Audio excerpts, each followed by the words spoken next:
5,000 ଟଙ୍କା ନାଇକି ଝିଅ ବୋଉ ସବୁ ଛେଳି ଜଗିବେ ପଡ଼ିଆରେ।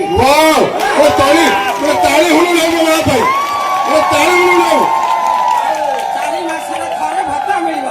ଆଉ ରାଣ୍ଡ ମାନେ ଖାଇବେ କଣ? ନେତା ହେଇଛନ୍ତି ନେତା। ବିଶ୍ୱବାବୁ କୁହନ୍ତୁ, ଆଉ କୁହନ୍ତୁ କଣ ବର୍ତ୍ତମାନ ଅବସ୍ଥା? କଥାକୁ ଯିବେନି, ଧାନ ଉଁସେଇବେନି। ଇଏ କରିଦେଲା 3,100। ଦେଖିଲା ବେଳକୁ ମଣ୍ଡିରେ ଯେତିକ ଖାତିରିଆ ସେଇ ଖାଇବେ। ତୁମ ଧାନ ପଚିବ ଘରେ।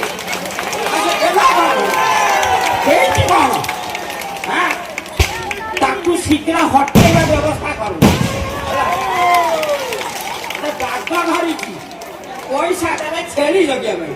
ଛେଳି ଜଗିକି ସବୁ ଝିଅ ବୋଉ ପଦାରେ ଯାଇ ପିଇବେ। ଆଉ ତୁମର କାହିଁ ନେତା ହବ? ତୁମେ କଣ ପାଇଁ ନେତା ହବ? କଣ କରୁଛ? ବାଘ ଦେଖୁଛ।